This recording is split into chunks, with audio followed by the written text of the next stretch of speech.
বিভিন্ন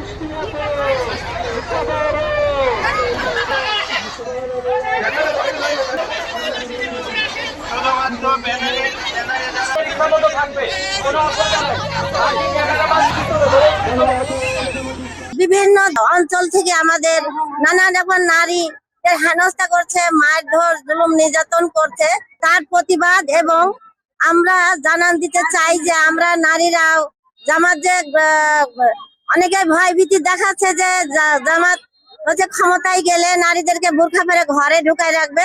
আমরা এর মাধ্যমে জানাই দিতে চাই যে না, আমরা নারীরা কখনোই বোরখা পরে ঘরে আমরা থাকতে দেবে না বা থাকবো না। সেই মেসেজটা আমরা দেবো যে না, আমরা মাঠে ময়দানে অফিস আদালতে সব জায়গায় আমরা সক্রিয় আছি, থাকবো। ইসলামে নারীর যে অধিকার দিয়েছে সেই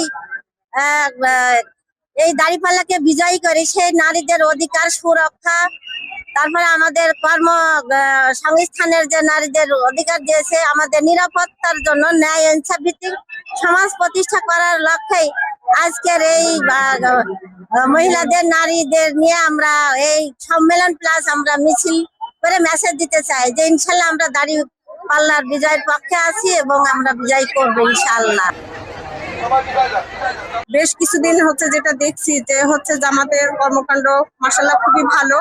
এনারা যেগুলা হচ্ছে করছেন অর্থাৎ জনগণের জন্য, সেগুলো খুবই ভালো কাজ এবং যেগুলো ওয়াদাবদ্ধ হয়েছেন সেগুলো অনেক ভালো বিষয় আছে, নারীদের বিষয় আছে। নারী যেসব কর্মজীবী আছে তাদের কিছু সুযোগ সুবিধা ওনারা দেবেন।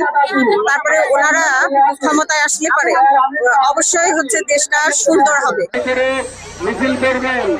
মহিলাদের যে এত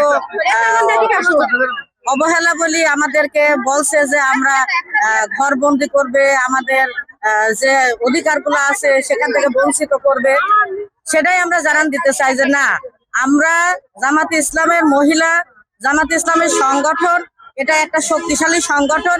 এই সংগঠনের ভিত্তিতে আমরা যদি ইসলামী রাষ্ট্র কায়েম করতে পারি তাহলে আল্লাহর জমিনে আল্লাহর দ্বীনের কাজ একেবারে আমরা প্রতিষ্ঠিত করব।